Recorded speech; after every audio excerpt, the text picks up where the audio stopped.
Hello, passengers, and welcome aboard the TV Pilot's License with service to Apartment 23 and the roommate of your nightmares. We ask that you please fasten your headphones, secure your podcasting device, and remember that roommates are a lot like seatmates. So some plain rules: no loud noises, wash your dishes, and clothing is completely optional on this flight. Welcome to the TV Pilot's License. My name is Geoff Kerbis, joined by R and M. How you boys doing today? Oh man, I'm fantastic. I just got a whole brand new living room set. I'm not entirely sure where it came from, but it's pretty high quality. If you guys want to come over and sit on some new furniture with me. Rich, how are you? Before I ask where that furniture came from. I'm doing really good. I just want to say, after learning that it's a clothing optional flight, I feel pretty upset that you guys wouldn't let me do the whipped cream bikini for this episode. Well, gentlemen, this week we are going to talk about a pilot from the past in Don't Trust the Bee in Apartment 23, which, surprisingly, very difficult to find. But before we dive into this show of the past, Max, do you mind telling folks what this podcast is all about? Jeff is calling 2012 the past because we're all Gen Z. Yes. It was before we were born. We're all Alpha, teeny baby. tiny babies. We're all little babies hosting a podcast here at TV Pilot's License. We break down and analyze the pilot episodes of some of TV's most famous, or in some cases, infamous shows. We learn more about how these shows came to be and were originally made, if they're effective pilots and making us want to watch more, and if we think they'd be made today. Go back and stream our old episodes from wherever you listen to podcasts. Check us out on YouTube and TikTok to see our smiling faces. Like, subscribe, leave comments, find our subreddit at r/TVPL, and if it is your first time flying with us, then welcome aboard. And Rich, what is your question of the week? Well, the entirety of this pilot hinges on scamming. So I want to know, have you ever been scammed, and what was the scam? No shame or anything like that. We're all human beings. Yes, recently. Whoa. Let me talk about it. I am currently in the process of redecorating my home. If you are a viewer on YouTube, you'll notice this wonderful new bookshelf and background behind me. But I wanted to buy an area rug for my home, and I found one that I really liked, and I am not going to slander the company that I bought it from, but I was supposed to buy a 6-foot round, and it came and it was 2 feet round, which if you're trying to put that under a kitchen table, that is not the right size. So to that company, you know who you are based off of my purchase order. Fuck yourself and your hard to return policies. Max, how are you let them have feeling? it. Yeah, guys, I don't know if you know this, but I found out that it costs a minimum of $5,000 to do improv comedy in Los Angeles. You know, just to learn an art, apparently, in today's day and age. And this goes for everything. To learn art requires an incredibly high barrier for entry if you live in any major city. And that is just the way of life. We live in a capitalist society where art costs money to do the thing that you love. Rich, what about yourself? Well, as an art doer, Yeah, aside from the current scam that I'm participating in, which is paying for my own sketch comedy, I also want to let you guys know that we all have collectively been scammed by the same place, and that's how we met. We paid over $30,000 a year for a public state university. and we all loved it, but that was we paid $120,000 to go to a school. Hey, all of the plays from my theater degree are sitting on a bookshelf in my adult bedroom. That's true, which you have to keep away from your child. Well, She doesn't understand the nuance of Chekhov yet. Thank you for making me question that piece of paper in a frame in my home. But before we You can talk see it on more- Jeff's bookshelf. I don't even Turn know it to where mine YouTube. Subscribe on YouTube. Before we dive in more into Don't Trust the Bee in Apartment 23, a quick word from our sponsor. Hey there, frequent flyers. This week's episode is brought to you by Riverside. Riverside has been the go-to platform for TV Pilot's License when it comes to recording this podcast. You can record crystal clear audio and video all in one place, and when you're done, Riverside makes it super easy to edit your show and put together pre-formatted clips for social media promotion. Not a podcaster? Not a problem. Riverside is fantastic for hosting live streams, creating educational content, putting together marketing materials, interviews, and so much more. So whether you're looking to finally get that podcast idea off the ground or take your show to the next level, Riverside is the platform for you. Get started by clicking the Riverside link in the description of today's episode. Small pause and... Let's talk a little bit more about this pilot, and we're going to start off with a quick synopsis. After moving to New York, June is swindled by her roommate, Chloe. Much to Chloe's surprise, June turns the tables and a beautiful friendship begins, which is definitely what we watched in some vein. But Max, can you tell us the history of how this show got made? Today we're talking about the pilot episode of Don't Trust the Bee in Apartment 23, which originally aired on April 11th, 2012 on ABC, and the show's creator, Nahnatchka Khan. After graduating from USC's School of Cinematic Arts, Khan worked as a writer on Fox's Malcolm in the Middle. Additional staff writing roles include Pepper Ann and American Dad. Hell yeah. You subsequently know Khan for her work on sitcoms including Fresh Off the Boat, Young Rock, and Laid, and as the director of the rom-com Always Be My Baby. Khan's pilot was originally developed at Fox back in 2008, but was never greenlit to order. In 2011, ABC acquires the rights to what was then called You Can't Trust the Bitch in Apartment 23, with a hefty pilot commitment and licensing fees to Fox. In May 2011, the pilot is picked up at ABC, now under the title of simply Apartment 23. Confirmed as a mid-season replacement for the 2011-2012 slate, ABC changed the title yet again in October 2011 to what is now Don't Trust the Bee in Apartment 23, with the obscured lettering in the word bitch. Ahead of the premiere, the first 2 episodes were released on iTunes and Hulu to drum up interest.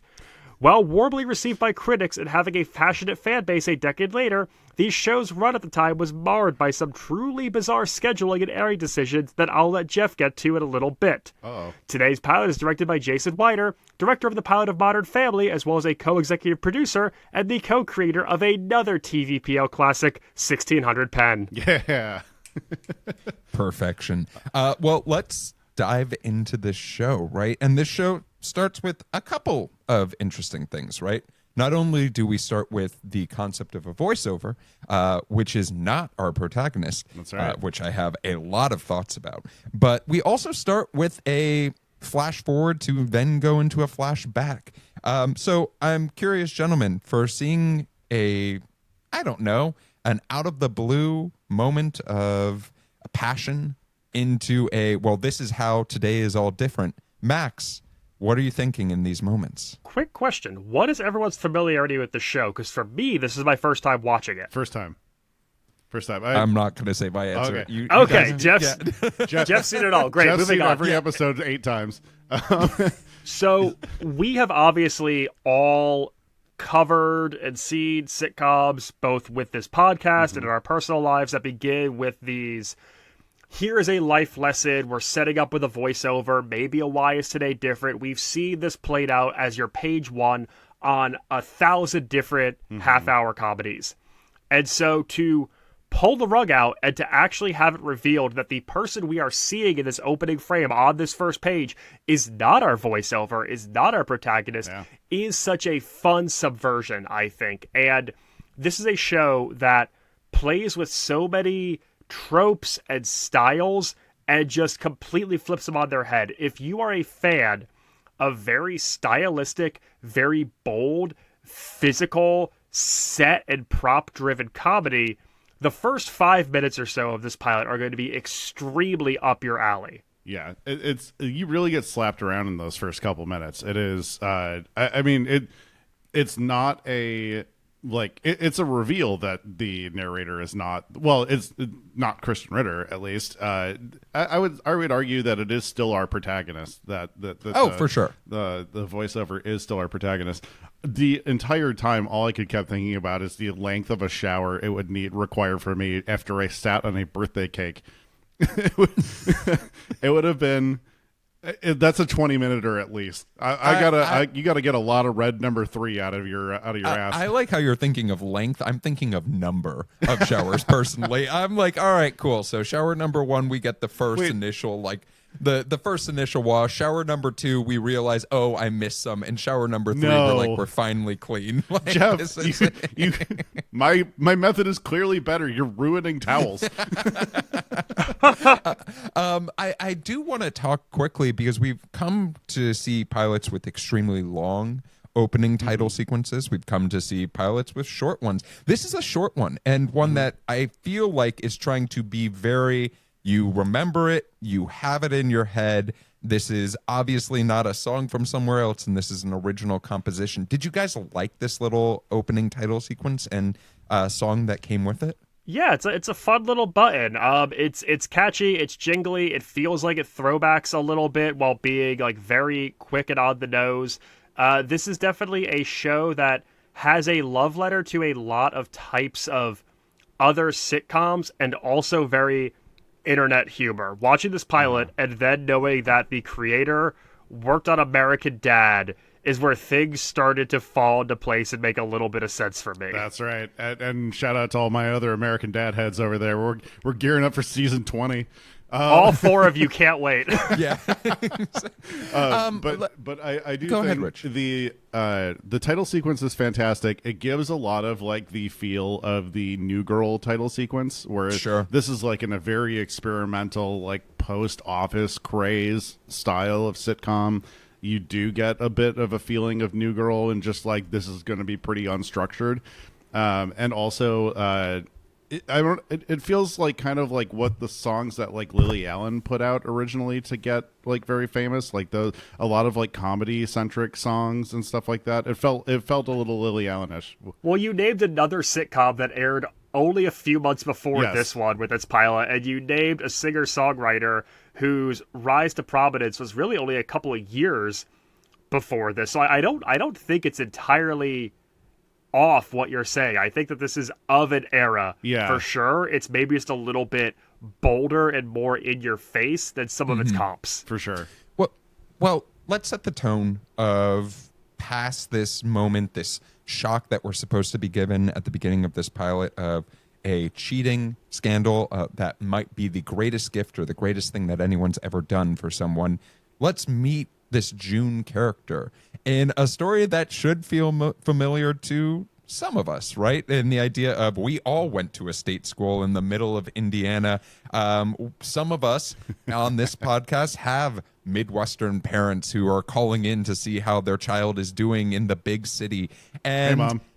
just to find out that what seems like this exciting dream of a tale of going to New York is only going to get upended with Eric Andre surprisingly appearing Boy, that in this really moment. threw me. And Rich, what did you think of this like introduction to how we are getting to the flash forward? I mean, I loved the person, like boyfriend or fiance, doing inexplicable job at extremely tiny university research center, and then also her essentially getting hired at Bear Stearns, which is such like it's such like a fantastic. I mean, her even just going to tour that apartment, which I think is the size of a like a medium sized company office, to her walking through arguably the most fun those extras have ever had in their life. Like,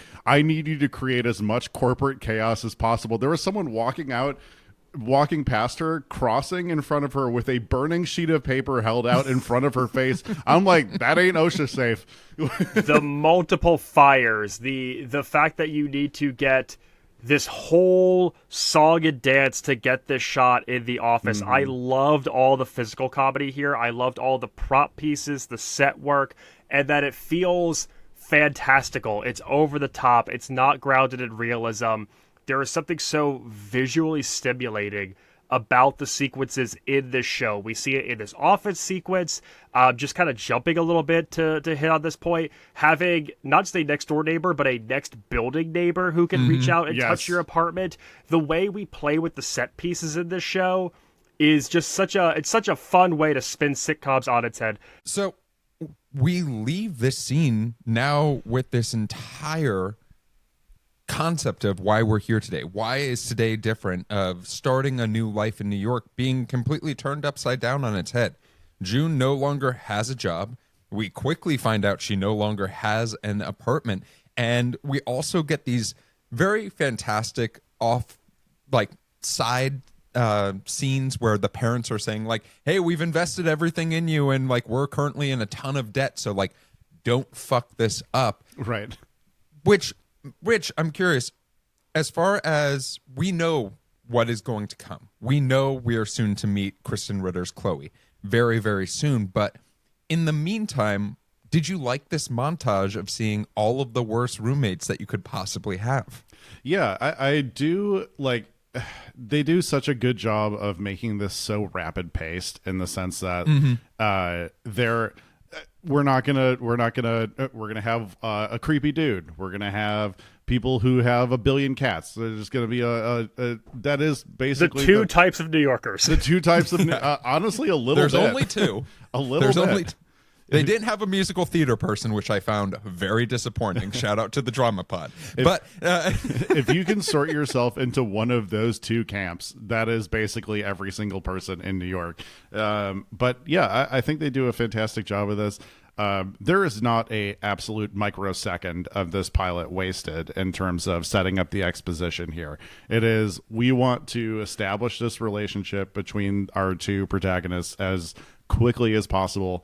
And also, like, you know, this is where we set up Krysten Ritter's biggest, or Chloe's like biggest and first scam. We were going to get the quickest glance into how on earth this happened and what she's doing to other people. Well, at the end of the day, what this is and what it boils down to is Odd Couple. Like, if you have to strip away every part of this show, you get rid of all of the tricks it does, you get rid of the celebrity cameos, you get rid of all the visual aids, it's the Odd Couple. And so what we need to do is at some point establish what that game looks like. And I think what the character of Chloe in this first scene does so effectively is it tells you everything you want to hear. It sets up this too good to be true. It's the perfect roommate on paper. And then we get to like chip away at that over time. You very briefly mentioned the parents on FaceTime, and what I thought was so funny about them talking about how like they're behind on mortgage payments and they've sunk everything to their daughter is it kind of flips to me some of that idea from Friends of like, how do they pay for these apartments? Yeah, right. Like it even takes some of like the piss out of that a little bit of it. It's just like every single question you've had about young people in their 20s living in New York City, don't trust the B wants to poke fun at that. Yeah. And it's almost like you can see into the writer's room. I'm so sorry that I can't pronounce her first name well. Ms. Khan's writing. You can see into her corkboard of like, how do I take all of these tropes from Friends and Seinfeld and Sex and the City and all these shows that depict like some insane version of New York that doesn't exist in real life, and how can I throw all of them into this into this and just make everyone laugh at how ridiculous these concepts are.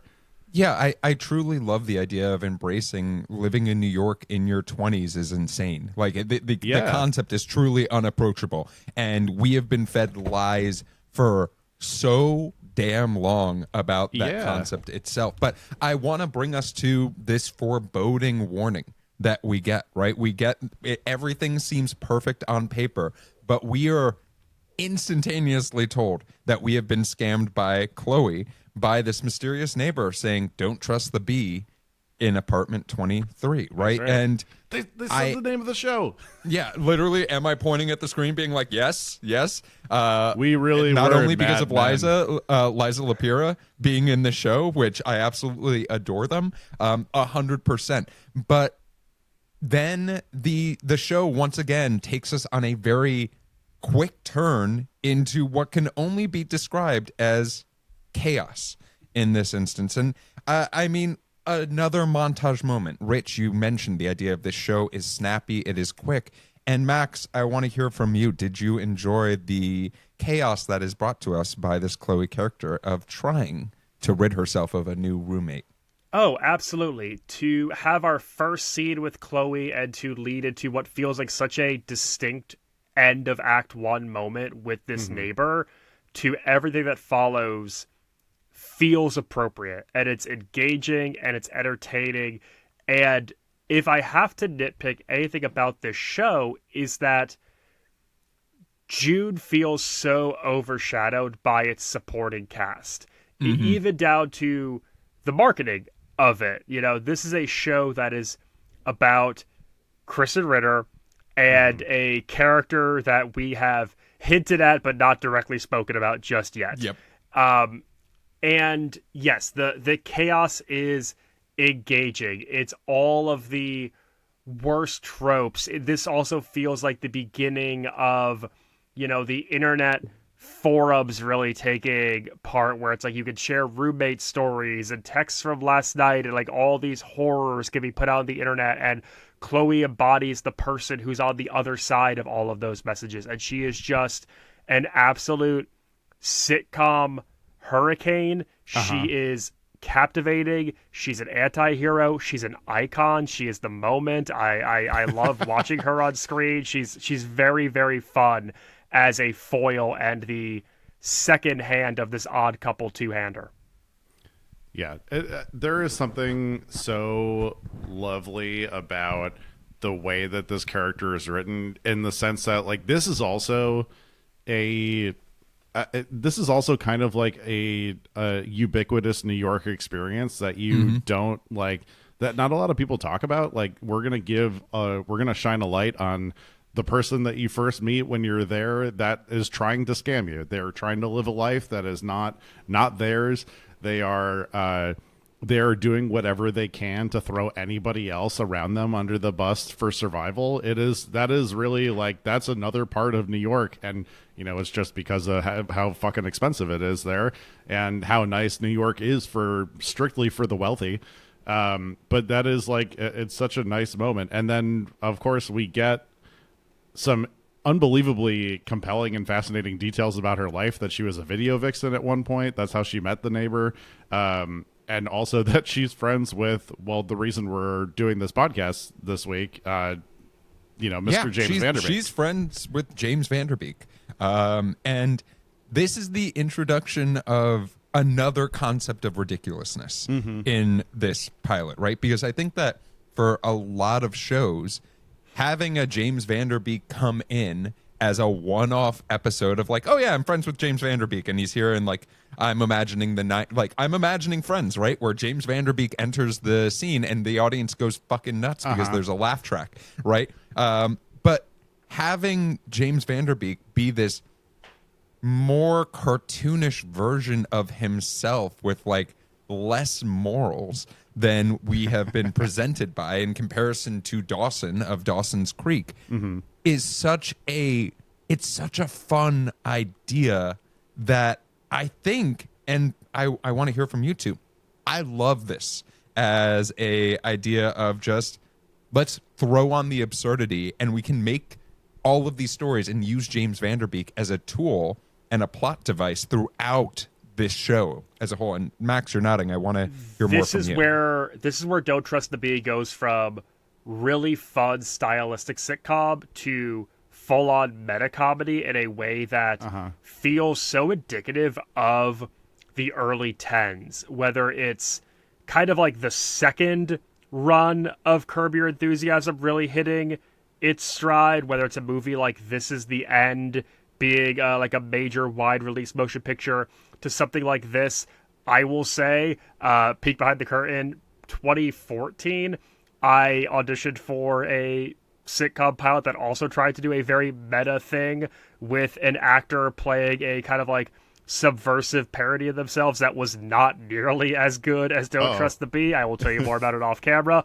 And Van Der Beek is electric in this. Yeah. And I love how on the nose the intro is, from the Paula Cole needle drop as his hookup walks down the stairs, to the parody of Varsity Blues with her covered in whipped cream and holding a football helmet, the nods to his resume that he turns into pure raunchy comedy are so much fun to see, and for him to be in on the joke and to lean into it and play it with the chops that he does. I do think Nahnatchka Khan's like use of James Van Der Beek for this character, and I don't know if it's I don't know if she wrote this like specifically for him, or we're just like insert teen heartthrob here that we can get for this this pilot. Sure. I don't know if it, but I think James Van Der Beek is so like beloved at this point, and is also like he doesn't have a ton of big time credits. Like they run through Dawson, they run through Varsity Blues. There's not a ton else like that he is going to be that he would blow up from. But the way that he is used in this, I feel like is the predecessor for using John McEnroe as the narrator in Never Have I Ever. There needs to almost be a name for this thing now.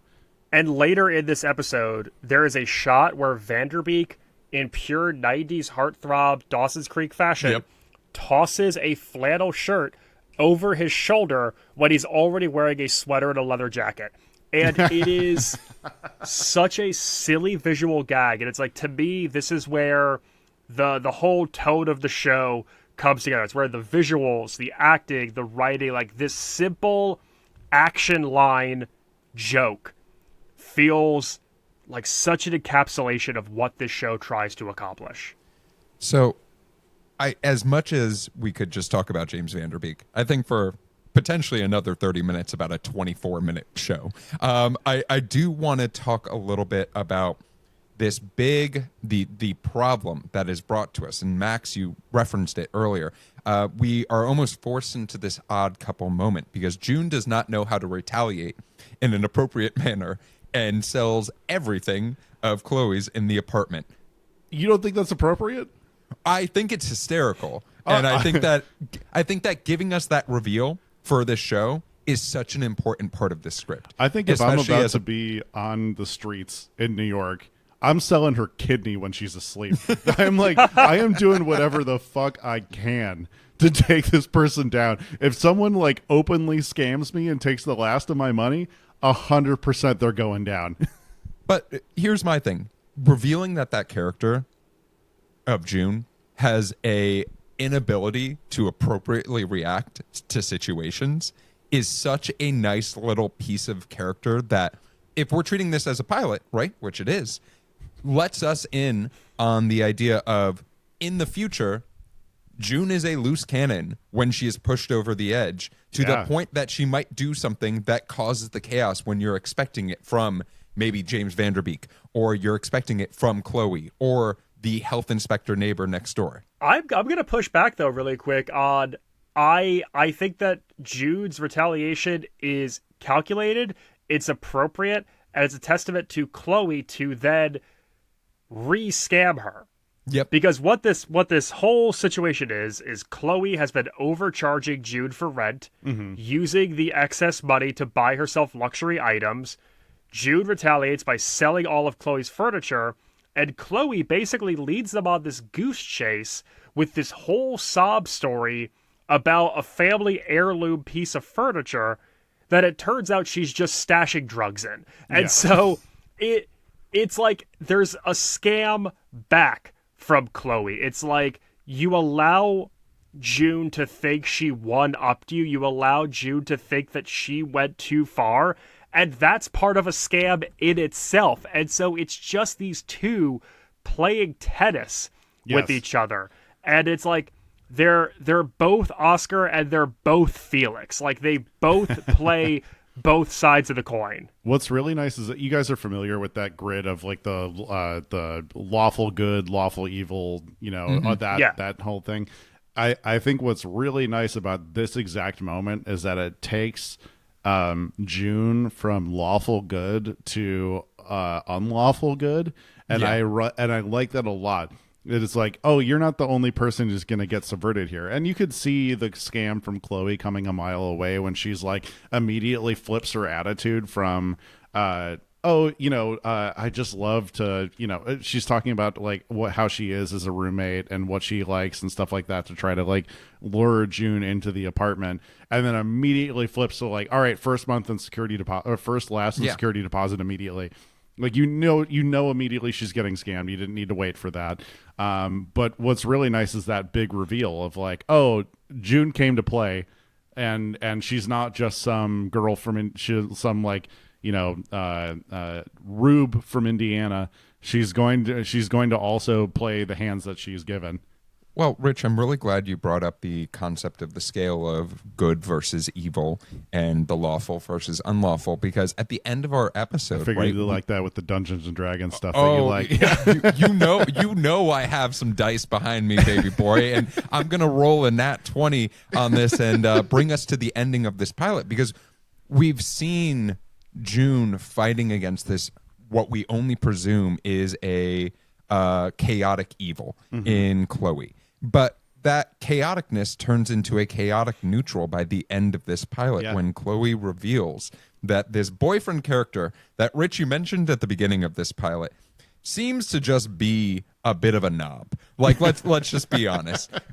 This boyfriend character, based off of Chloe's work, is a dickhead, and she does force him to cheat upon June just to reveal that he also is cheating with her. To cheat upon. Cheating with multiple women. Yeah. Leaving us with this nice ending of June and Chloe agreeing that it is an unlikely friendship, but they can work together for the betterment of each other and surviving in the chaos that is New York. I love weird world logic, and when something that seems so outlandish makes sense to the character, and so you as an audience member go along with it. And that is Chloe's seduction from the opening of this pilot, from our cold open, and seeing how it actually plays out in real time, and seeing what the setup is, and seeing the justification for it, and June essentially yes-anding it and going along with it to establish this friendship.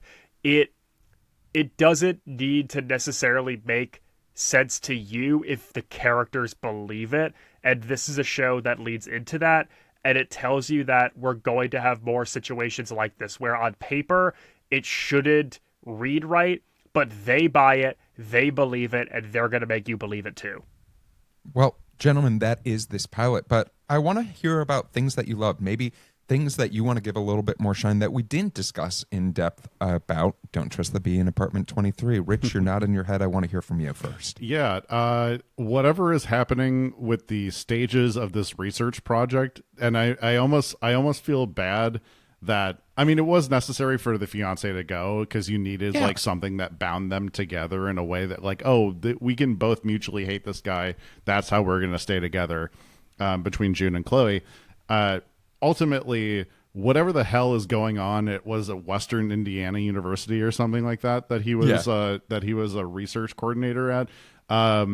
Every single flashback to that made me laugh harder and harder. They're like they're throwing this small child in a wind tunnel and stuff like that. It is whatever they are doing to this kid is absolutely hilarious, and I could have watched 100 flashbacks to that throughout the entire run of the show.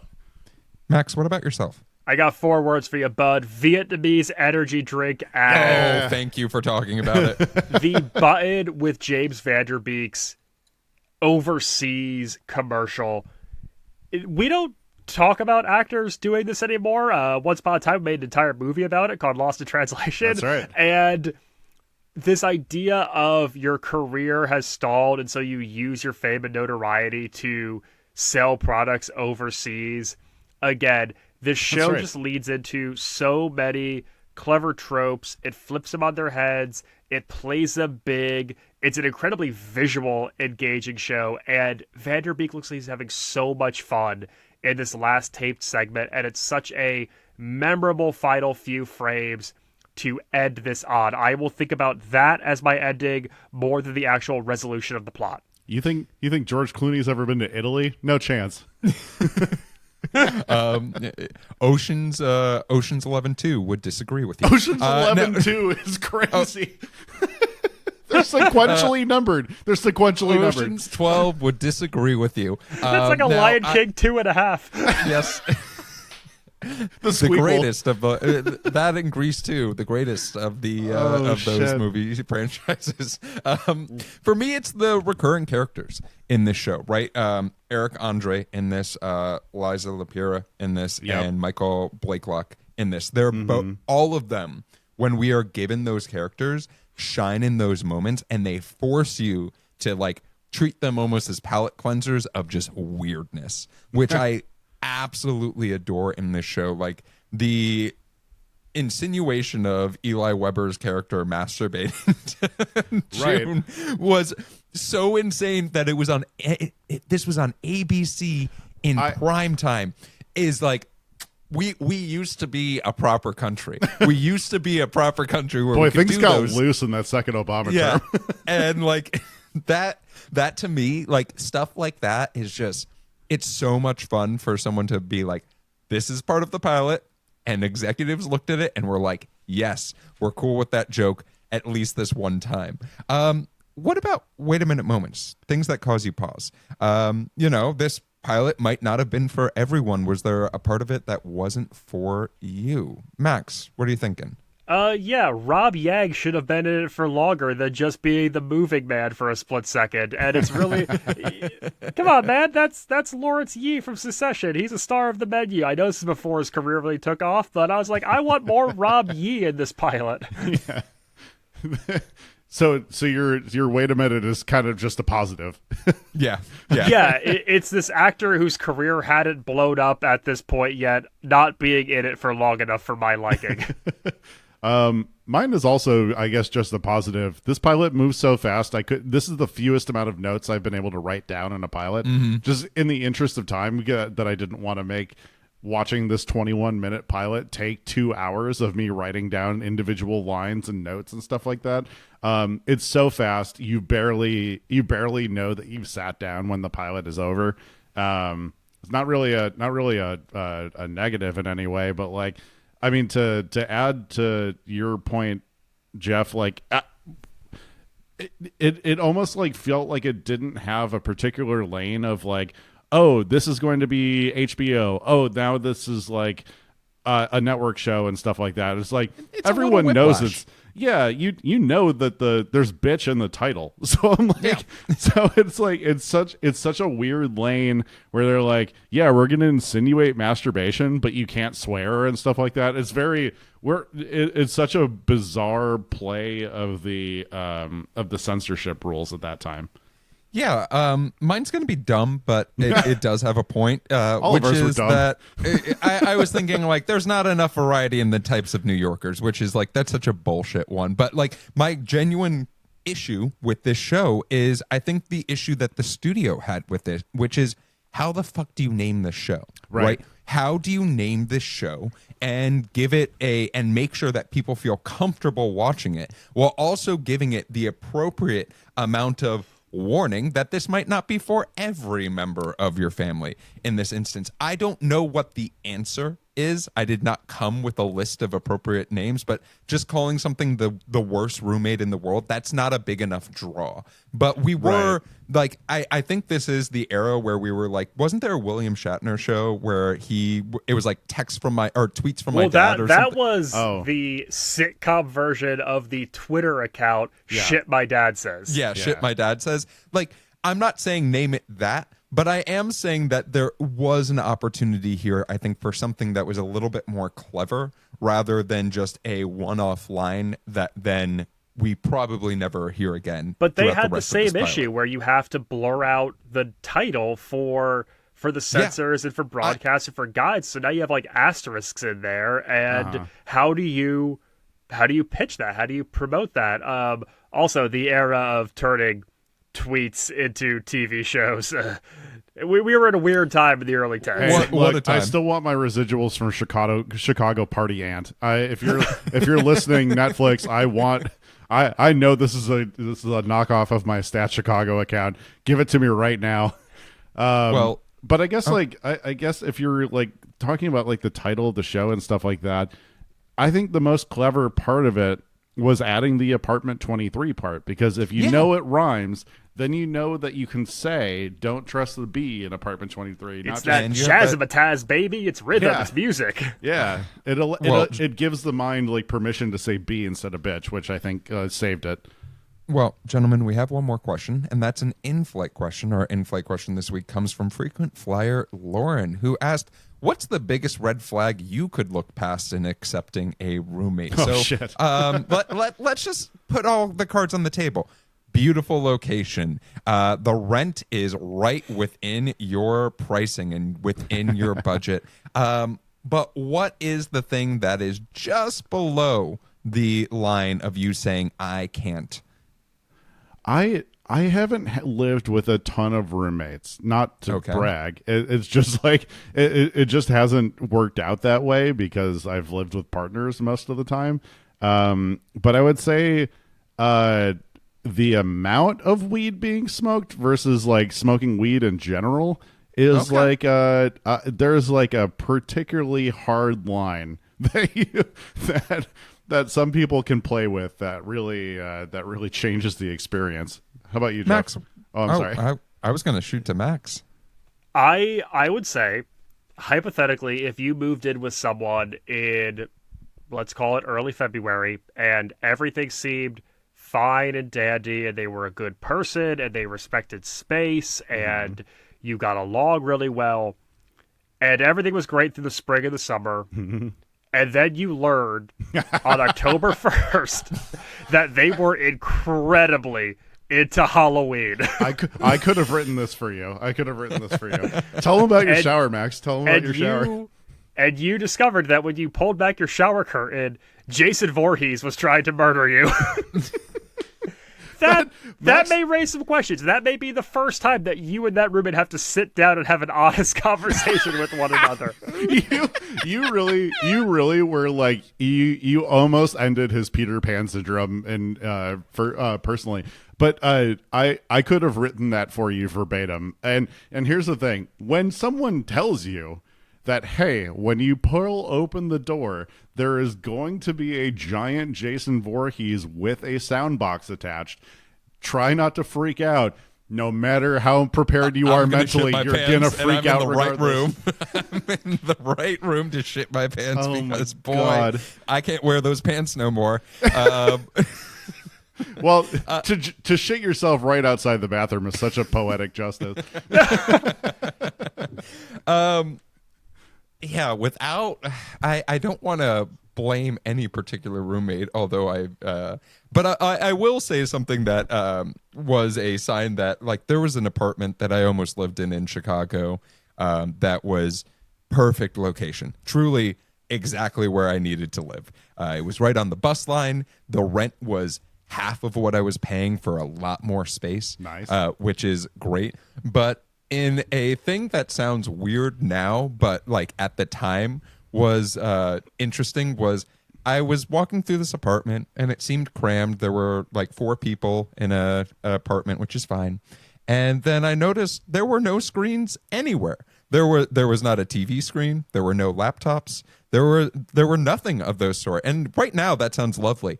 But then I was like, hey, so how much is internet? And the person was like, we don't pay for that. We don't use internet. And I was like, so you don't have TV? And they were like, why would we want TV? There's nothing good on there. For me, as this podcast knows, that would literally be the death of me. I would decease after a week. So that was the line that I was not willing to cross. And then I ended up living with someone who was pretty great, but he basically took all of my furniture after I moved because he had none, which is also fine-ish. But if you don't have TV screens, I don't trust you. Well, yeah, Lauren, you need an internet router to get new furniture. Yeah, exactly. Well, Lauren, thank you so much for that in-flight question. If you have an in-flight question for the show, you can submit those at tvpilotslicense.com. You can also leave us a voicemail or shoot us a text message at 213-290-1713. Let's talk a little bit about the history of this show. This show had, technically, 2 seasons, as well as 26 episodes. Let me explain the 2 seasons. As Max referenced, this was a mid-season show. I believe they had a total of 9 episodes that they started with. It was originally ordered for 13. So then they took the other 4, and then they added it to a series order of 13 additional episodes. Now, something else that Max referenced was, let's talk about how this show was shown, because, Rich, baby, it's been some time, but it was shown out of order. No. Yes. Yeah, your favorite thing in the world. Hey, you have a narrative structure idea? Fuck yourself. No, you don't anymore. So they showed this show out of order, and it led to some very confusing plot lines, because there is a part of the show where James Van Der Beek is on Dancing with the Stars, as they were promoting Dancing with the Stars on the show. Synergy. And so they would show the shows out of order, so he would be on it and then not be on it and then be on it and then reference to not being on it, which is great. The first 2 episodes of the show were released in promotion on iTunes, Hulu, Xfinity, and ABC.com. And that led to its best episode as far as viewership being the first episode, which had 6.91 million. Not the largest amount, but also by no means the smallest amount of viewership as well. So then the show premiered in 2012, and then it was subsequently canceled in January of 2013 after being announced in January of 2012.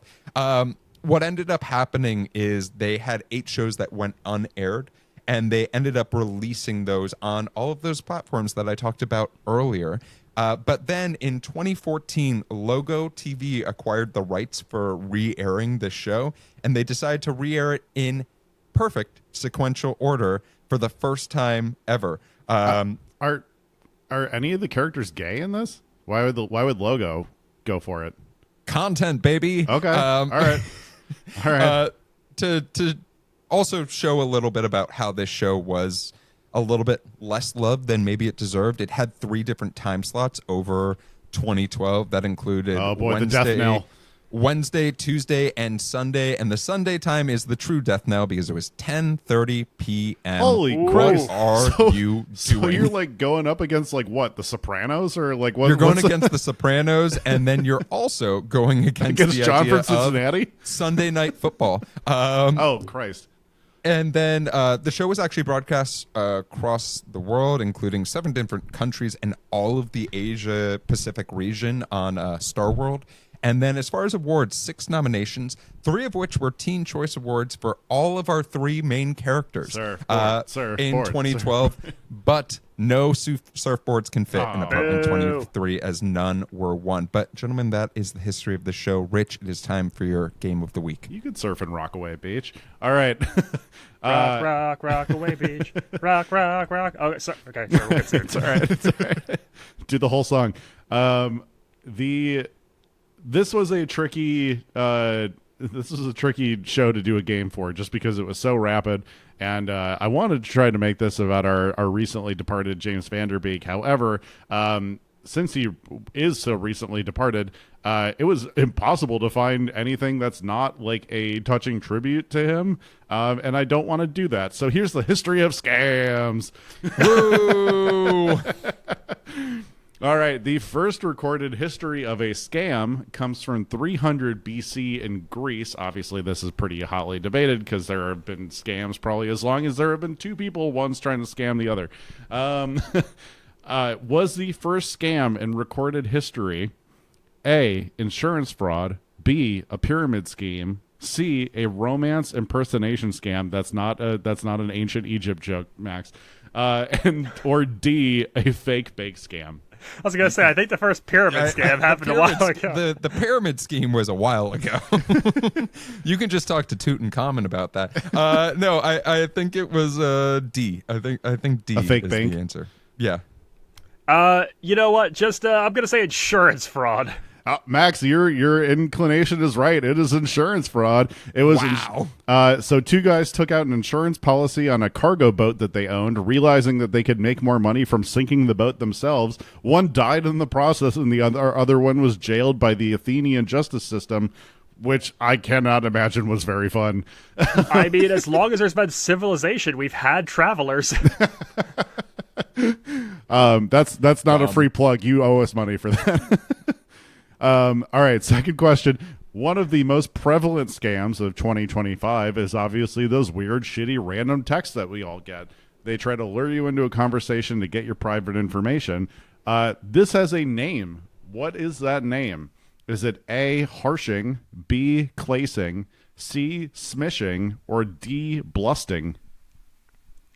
Oh, goodness. I had heard something about this on John Oliver, where it was called pig fucking or something like Yeah, that. I've seen that segment too. I think it's called smishing.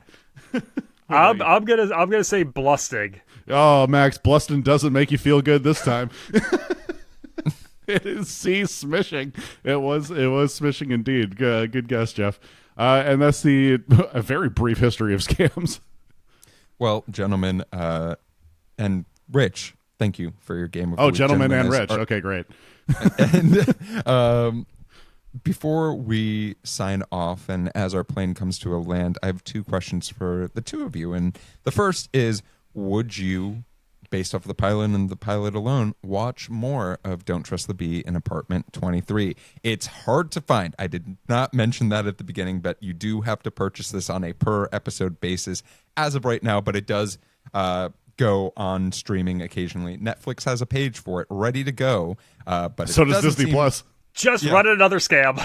Yeah, exactly. But then the second question is, we talked a little bit about this being a meta comedy, something of age gone by. Could you see a show like this existing on TV today, especially when primetime comedy might not be the thing it once was in the 2010s? So, Rich, I'm going to start with you. I think it's a shame that this show came out without the streaming networks, because I think it would still be going longer if they did have a streaming network behind them, either both the censorship basis or anything like that. I'm watching episode 2. I'm probably going to watch the rest of this show, to be honest. This scratched an itch that I did not realize was there. In the sense that this is goofy as hell. It's super unstructured, and I like and hate everybody in the show. So it's like it's got a little bit of everything. So yeah, I do want more shows like this. This is fun and subverts expectations. Max? It has characters that feel like characters. It is incredibly stylistic and visually appealing. Yes. Yeah, this is a show that I wasn't familiar with apart from name and Van Der Beek, and I found myself thoroughly entertained, and I've just thought about so many individual shots since watching this. And yeah, absolutely. To your second question, no, I think that we've kind of missed the boat on some of the meta and self-referential comedy, and I think a lot of that is due to the easy exposure of celebrity on social media. I think now with Instagram and TikTok being to the point that they are, and kind of having reached that mass level of it, we don't get mysterious celebrities anymore. The ability to play a version of yourself that's not really you or how we see you or know you is kind of off the table, because we see and know everyone constantly. This feels like a type of comedy from a moment of time that hit the nail on the head, and unfortunately, while critics appreciated it, the network and its ratings didn't do it the justice it deserved, and I'm glad that it is finding an audience and love a decade plus later. Yeah, for myself, I've watched a lot of this show. I don't think I have watched every single episode of it, but I remember watching this pilot originally and saying, this feels refreshing and something that I've missed. And Rich, very similar to you. It was an itch that I didn't know needed to be scratched, and I ended up watching a lot of it. But then, as you heard, it became very difficult to find on TV. I don't like searching for things. If I like something, I want it to stay in that slot. Don't make me look for it, because I'm not going to watch the thing you replace it with. Fuck you. I'm not that dumb. I'm very dumb, but not that dumb. As far as this show existing on TV today, I'm in agreement with the idea that I don't think there's a place for it right now. But I do want to give a shout out to an Instagram series that I've been following that Well, no, it is not TV. I think it hits a similar itch. And it's called Roomies. They're Roomies on Instagram. And it's a series of following a girl from Ohio moving to New York City only to realize she has no idea what she's in store for. And it's wonderful. They're on their second season right now. That is at Roomies on Instagram if you want to have some fun with that. And get your Don't Trust the Bee in Apartment 23 itch scratched a little bit. Nice. But with that said, gentlemen, that is our flight. But before we go, I want to make sure that folks can find you wherever you want to be found. So, Rich, where can folks find you? Well, you can find me getting weird and playing Mario Kart, and you can find me on Instagram at Damn That's Rich. You can find original sketch comedy for Max and myself over on Dadwagon Comedy on TikTok. Max? You can catch me stuffing all the office's bagels down my pants and on all things social media at Maxwell Sig. And you can find me walking around my house with no clothes because clothing is optional, and that is part of the deal, especially for you. Now, but if you want to follow me on social media, you can find me at Run Jeff Run. You can find the TV Pilot's License anywhere you listen to podcasts. Make sure to follow us on any social media platform where you hang out and love to get your content. You can also watch our smiling faces on YouTube, and you can join the conversation with us at Reddit r/TVPL, where we'll talk back to you for sure. We're not that exclusive. But if you have a question for the show, maybe an in-flight question, you can submit those at tvpilotslicense.com. You can also shoot us a text or leave us a voicemail at 213-290-1713. But with the plane landed and the seatbelt sign off, we look forward to flying the bright skies of the TV world with you again soon. Until then, keep your eyes on the skies and your fingers on the dial. You're never going to use that, Rhonda.